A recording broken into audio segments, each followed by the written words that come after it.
Hello, my dear students. I hope everyone is doing great and great to see you all in high spirits. So let's start with today's session. Today आज हम पढ़ने वाले हैं blood vessels के बारे में. तो हमारे पास जो blood vessels हैं वो हैं तीन. Three types of blood vessels are there. Number one is artery. Number two है veins. और नंबर थ्री है कैपिलरीज. तो तीन ब्लड वेसल्स होती हैं जो कि हमें हमारी बॉडी के अंदर प्रेजेंट रहती है. ठीक है, आर्टरी, वेन और कैपिलरीज. तो सबसे पहले हम बात करते हैं आर्टरी की. ठीक है, तो ये जो आर्टरी होती है स्टूडेंट्स, इसका काम होता है ब्लड को कैरी करना.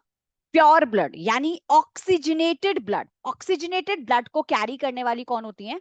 आर्टरीज होती हैं. आर्टरीज का काम होता है ऑक्सीजनेटेड ब्लड को कैरी करना. ऑक्सीजनेटेड ब्लड को कैरी करना फ्रॉम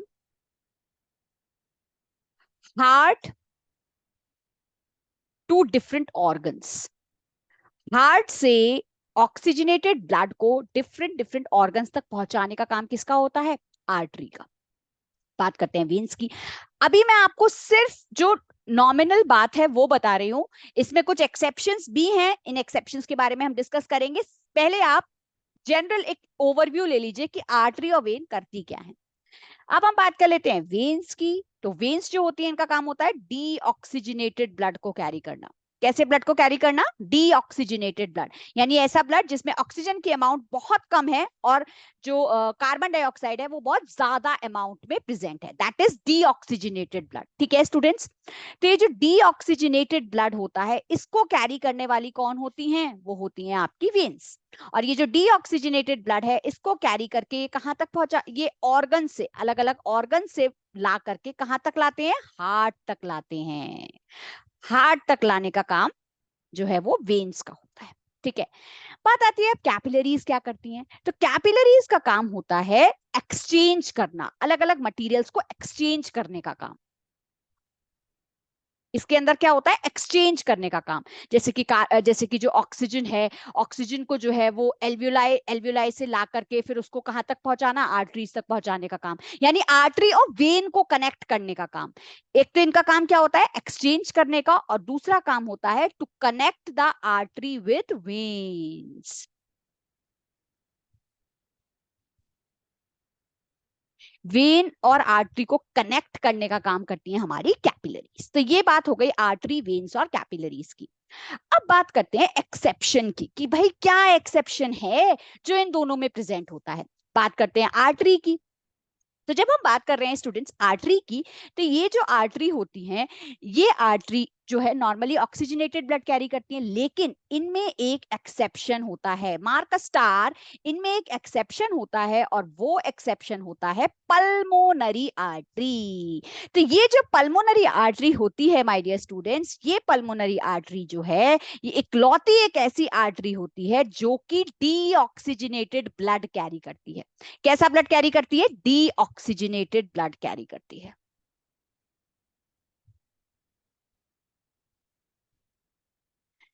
कौन सी? Pulmonary artery. Pulmonary artery carries deoxygenated blood. जब हम ब्लड सर्कुलेशन पढ़ेंगे तब हम पढ़ेंगे कि ये कहां से कहां पे ट्रेवल करती है. लेकिन एक चीज मैं आपको बताना चाहती हूँ, कहीं भी पल्मोनरी वर्ड आ जाए, पल्मोनरी वर्ड रिलेटेड होता है लंग से. तो अब आपको समझ में थोड़ा बहुत आ गया होगा, लेकिन आपको पूरा ओवरव्यू चाहिए तो उसके लिए आपको मेरा नेक्स्ट वीडियो देखना पड़ेगा जिसमें हम ब्लड सर्कुलेशन के बारे में पढ़ेंगे. तो अभी बात कर लेते हैं वेन्स की. तो वेन्स नॉर्मली कैसा ब्लड कैरी करती हैं? डीऑक्सीजनेटेड ब्लड कैरी करती हैं. लेकिन एक ऐसी वेन होती है जो कैसा ब्लड कैरी करती है? ऑक्सीजनेटेड ब्लड कैरी करती है. और वो एक्सेप्शन क्या है? वो है pulmonary vein. Mark a star again. कौन सी ब्लड वेसल होती है? वो होती है आपकी पल्मोनरी वेन. Pulmonary vein. और ये जो पल्मोनरी वेन होती है इसका काम होता है ऑक्सीजनेटेड ब्लड को कैरी करना. कैसे ब्लड को? ऑक्सीजनेटेड ब्लड यानी ऐसा ब्लड जिसमें ऑक्सीजन की अमाउंट ज्यादा है और कार्बन डाइऑक्साइड की अमाउंट कम है. तो आई होप कि आपको ऑक्सीजनेटेड ब्लड, डीऑक्सीजनेटेड ब्लड और आर्टरी और वेन का नॉर्मल फंक्शन जो है वो सबको समझ में आ गया होगा. चलिए आगे बढ़ते हैं. तो ये बात थी एक्सेप्शंस की। Pulmonary artery deoxygenated blood carry करती है, pulmonary vein oxygenated blood carry करती है। आई होप सब लोग नोट्स ले रहे हैं, everybody is invited to take notes, सब लोग नोट्स ले सकते हैं, और किसी को कोई भी प्रॉब्लम आ रही है तो आप कमेंट सेक्शन में मेरे को बता सकते हैं। Thank you so much, let's move ahead. चलिए अब हम आगे बढ़ते हैं और हम अब कुछ अलग अलग कैरेक्टरिस्टिक्स जान लेते हैं आर्टरीज और वेन्स के बारे में, कि आर्टरी और वेन में क्या क्या अलग अलग कैरेक्टरिस्टिक्स होते हैं, कि वॉल्स कैसी होती हैं, इनमें ये मोटी वॉल होती है। हमने जनरल हमने जान लिया कि हार्ट से जो है वो ब्लड को लेकर के अलग अलग ऑर्गन्स तक पहुंचाने का काम आर्टरी का होता है, और अलग अलग ऑर्गन से हार्ट तक ब्लड लाने का काम किसका होता है, वेन्स का होता है। ये वाली बातें हम सब जान चुके हैं, सब क्लियर है। Now it's time to learn कि जो ये जो आर्टरी होती हैं, ठीक है, आर्टरीज जो होती हैं और जो वेन्स होती हैं, इनमें वॉल्स कैसी होती हैं, आर्टरीज और वेन्स में वॉल्स कैसी होती हैं। तो आर्टरीज की जब हम बात करते हैं तो आर्टरीज की जो वॉल होती है वो थोड़ी मोटी होती है, थिक होती। कैसी वॉल्स होती हैं उनकी, थिक वॉल्स होती हैं। कैसी वॉल्स हैं, थिक वॉल्स प्रेजेंट होती हैं किसके अंदर, आर्टरी के अंदर। जबकि वेन्स में कैसी होती हैं, वेन्स में होती हैं आपकी थिन वॉल्स, वेन्स में होती हैं थिन वॉल्स।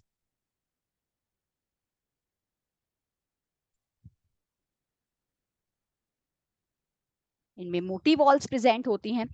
हालांकि इनकी एनाटॉमी जो है वो हम अभी बाद में डिस्कस करेंगे, अभी हमारे लिए ये जानना बहुत इंपॉर्टेंट है। थिक वॉल होती है, उसके साथ साथ ये कैसी होती है, इलास्टिक होती हैं। कैसी, इलास्टिक होती हैं, ठीक है। जबकि जो वेन्स होती हैं वो नॉन इलास्टिक होती हैं। इनकी जो वॉल्स होती हैं वो कैसी होती हैं स्टूडेंट्स, नॉन इलास्टिक, ठीक है। So that is about the walls. और क्योंकि आर्टरी की वॉल जो है वो थिक होती है, मोटी होती है, तो ज्यादा टफ होती है, जबकि वेन्स की जो वॉल्स होती हैं वो थिन होती हैं, तो वो ज्यादा टफ नहीं होती, नॉन टफ होती हैं, ठीक है, और नॉन इलास्टिक भी होती है, ठीक है। तो जब बात करते हैं कोलैप्स होने की, मतलब कोलैप्स होने की, तो आर्टरीज की जो वॉल्स होती है उनके कोलैप्स होने के चांसेस कम होते हैं, क्योंकि वो क्या होती है, इलास्टिक होती हैं। तो ये क्या होती है, नॉन कोलैप्सिबल होती हैं। जबकि जो वेन्स होती हैं वो कैसी होती हैं स्टूडेंट्स, वो कोलैप्सिबल होती हैं। कैसी रहती हैं, वो कोलैप्सिबल रहती हैं, ठीक है। क्योंकि जो आर्टरीज होती है उनकी वॉल्स मोटी होती हैं, तो इस वजह से जो ब्लड है वो हाई प्रेशर में फ्लो होता है। Blood flows in high pressure, अच्छे अच्छे हाई प्रेशर में फ्लो होता है। जबकि वेन्स में कैसा होता है, लो प्रेशर में फ्लो होता है, लो प्रेशर में ये फ्लो होता है, ठीक है। तो ये बात हो गई आर्टरी की और वेन्स की, ठीक है। हमने वॉल्स के बारे में डिस्कस कर लिया, ब्लड कैसे फ्लो होता है ये सब डिस्कस कर लिया। आप जानते हैं हमारी बॉडी में कैसे कैसे सिचुएटेड रहती हैं, किस तरीके से ये प्रेजेंट रहती हैं। तो जब हम आर्टरीज की बात करते हैं तो आर्टरीज क्या होती है, हमारी बॉडी के डीपली सिचुएटेड होती हैं, अंदर डीप, गहरी गहरी हमारी बॉडी में सिचुएटेड होती हैं, डीपली सिचुएटेड। जबकि जो वेन्स होती हैं स्टूडेंट्स, ये जो वेन्स हैं, ये जो हैं ये कैसी होती है, सुपरफिशियल होती हैं, मतलब जैसे हमारी स्किन है, स्किन के नीचे ही प्रेजेंट होती हैं, superficial and below the skin. Superficial होती हैं बिलो द स्किन, स्किन के जस्ट नीचे प्रेजेंट रहती हैं। तो ये बात कर रहे हैं हम वेन्स की, ठीक है। तो आर्टरी और वेन, ठीक। अब एक और चीज जो मैं आपको बताना चाहती हूँ, एक और स्पेसिफिक कैरेक्टरिस्टिक है, वो है वॉल्व्स का। वॉल्व्स आर एब्सेंट, क्योंकि जब हम बात करते हैं आर्टरीज की, तो आर्टरीज की वॉल्स क्या होती हैं, मोटी होती हैं, ठीक है। और उनमें जो ब्लड का जो फ्लो है वो हाई प्रेशर में होता है, अच्छे खासे प्रेशर में होता है, ठीक है। तो वॉल्व्स जो है, वॉल्व्स का काम होता है, वॉल्व जो है वो एक वो स्ट्रक्चर होता है जिसका काम होता है ब्लड के फ्लो को रोकना, मतलब ब्लड के जो फ्लो है उसके उसको बैक फ्लो से रोकना, मतलब वो पीछे ना जाए। जैसे सपोज मैं आपको एक नॉलेज के लिए आपको बता देती हूँ, सपोज एक एरिया है, वहां से जो ब्लड है वो बी एरिया तक पहुंचना है, ठीक है। तो जो ब्लड का जो फ्लो है उसके बीच में एक वॉल्व प्रेजेंट होती है, और इस वॉल्व का काम होता है कि ब्लड जो है वो ए से बी डायरेक्शन में फ्लो हो। ऐसा ना हो कि ब्लड जो है वो ए से बी में जाने की बजाय वापस से ए में चले जाए, उसके लिए क्या प्रेजेंट होती है, वॉल्व प्रेजेंट होती है। क्योंकि आर्टरीज जो होती हैं उनमें क्या होती है, उनमें हाई प्रेशर के साथ, अच्छे खासे प्रेशर के साथ ब्लड फ्लो हो रहा होता है, जबकि वेन्स जो होती हैं उनमें क्या होता है कि लो प्रेशर होता है, कि जो वॉल्स होती हैं, जो उसकी जो दीवारें हैं वो क्या है, पतली हैं, तो ब्लड का जो फ्लो है उसमें रुकावट आ सकती है, बैक फ्लो हो सकता है ब्लड का, ब्लड वापस से जो है वो जा सकता है, जिस एरिया से जो है वो ब्लड जो है वो दूसरे एरिया में जाना है, जैसे कि मैंने ए और बी का एग्जाम्पल लिया।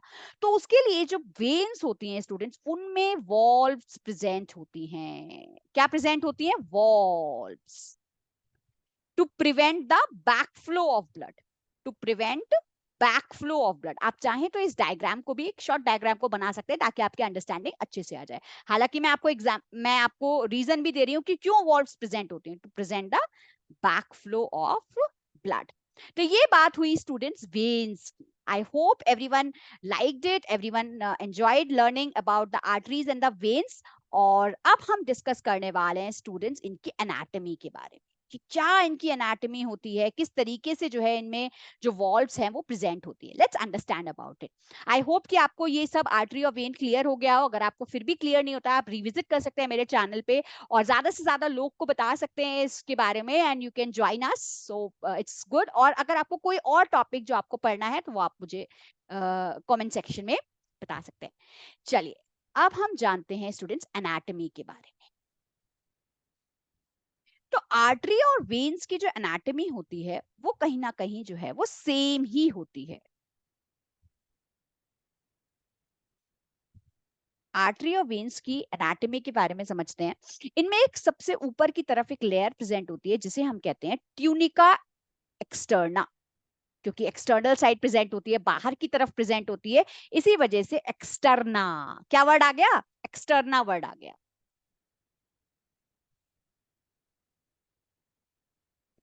Tunica externa. तो ये जो ट्यूनिका एक्सटर्ना है ये दोनों में ही प्रेजेंट होती है, ठीक है, आर्टरी में भी होती है और वेन में भी होती है, ठीक है। तो इस तरीके से ट्यूनिका एक्सटर्ना होती है, और ट्यूनिका एक्सटर्नल जो होती है उसके अंदर जो है वो लूज कनेक्टिव टिश्यूज प्रेजेंट होते हैं। इसके अलावा जो है इसके अंदर क्या प्रेजेंट रहता है, इसके अंदर रहते हैं कोलेजन फाइबर्स। कोलेजन फाइबर्स रहते हैं। इसके अलावा जो है इसके अंदर जैसे कि मैंने आपको बताया कि कोलेजन फाइबर्स हैं, और कोलेजन फाइबर्स के साथ साथ इलास्टिन फाइबर्स भी होते हैं। क्या प्रेजेंट रहते हैं इसके अंदर? Elastin fibres. तो ये सारी चीजें जो हैं वो ट्यूनिका एक्सटर्ना में प्रेजेंट होती हैं। अब हम बात कर लेते हैं एक बीच की लेयर की जिसका नाम होता है ट्यूनिका मीडिया, क्योंकि वो बीच में प्रेजेंट है, मीडियम मीडियम रेंज में प्रेजेंट है, इसी वजह से नाम पड़ा ट्यूनिका मीडिया। ये जो ट्यूनिका मीडिया होती है वो आर्टरीज में क्या होती है, ज्यादा मोटी होती है, जिसकी वजह से जो आर्टरी की जो वॉल्स होती हैं वो मोटी होती हैं, जबकि वेन्स में क्या होती है, थोड़ी पतली होती है, थिन होती है, ठीक है। तो ये जो ट्यूनिका मीडिया है, थिक इन आर्टरीज, और वेन में क्या होती है, पतली होती है, थिन इन वेन, वेन में पतली होती है, ठीक है। तो ये थी ट्यूनिका मीडिया। और ट्यूनिका मीडिया जो होती है स्टूडेंट्स, ये ट्यूनिका मीडिया जो है इसके अंदर जो है, इसके अंदर जो सारे जो सर्कुलर मसल्स होती हैं, सर्कुलर मसल्स जो है वो इसके अंदर प्रेजेंट रहती है। Circular non striated muscles. कैसी? नॉन स्ट्राइटेड, जिसमें स्ट्राइएशंस प्रेजेंट नहीं होते, जिसमें किसी भी तरीके की कोई भी डार्क और लाइट बैंड्स नहीं प्रेजेंट होते, नॉन स्ट्राइटेड मसल्स प्रेजेंट रहती हैं। तो ये बात हुई ट्यूनिका मीडिया की। अब हम बात कर लेते हैं थर्ड लेयर की, और थर्ड लेयर है tunica externa, sorry tunica interna. Externa तो हो गई ना, अब हम बात कर लेते हैं इंटरना की। तो इंटरना जो है वो अंदर की तरफ लेयर प्रेजेंट होती है, मीडिया लेयर के अंदर जो है वो ट्यूनिका इंटरना होती है। और ये जो ट्यूनिका इंटरना है स्टूडेंट्स, ये ट्यूनिका इंटरना दोनों में प्रेजेंट होती है, आर्टरी में भी प्रेजेंट होती है और वेन्स में भी प्रेजेंट होती है। और ये किसकी बनी होती है? स्क्वामस एपिथेलियम की बनी होती है। किसकी? स्क्वामस एपिथेलियम, जो स्क्वायर शेप एपिथेलियल सेल्स होते हैं उसकी बनी होती है, ठीक है। तो ये बात थी हमारी एनाटॉमी की, जो आर्टरी और वेन सब में प्रेजेंट होती है। ये जो ट्यूनिका इंटरना है स्टूडेंट्स, इसको एक और नाम भी दे दिया जाता है, इसको हम बोल देते हैं एंडोथीलियम। नाम लिख लीजिए आप लोग अपने पास, it is also called as endothelium. क्या बोला जाता है स्टूडेंट्स? इसे एंडोथीलियम बोला जाता है। इसके अलावा एक चीज और जो मैं आपको बताना चाहती हूँ, केवल जो कैपिलरीज जो होती हैं आर्टरी और वेन में तो तीनों प्रेजेंट होती हैं, एक्सटर्ना, मीडिया, इंटरना, तीनों प्रेजेंट होती हैं। एक और इंपॉर्टेंट लेयर है जो केवल आर्टरीज में प्रेजेंट होती है, जो बड़ी बड़ी आर्टरीज होती हैं उनमें जो है ये लेयर प्रेजेंट होती है, एक मेम्ब्रेन प्रेजेंट होती है। तो जो बड़ी आर्टरीज होती हैं, जो बिगर आर्टरीज होती हैं स्टूडेंट्स, उनमें जो है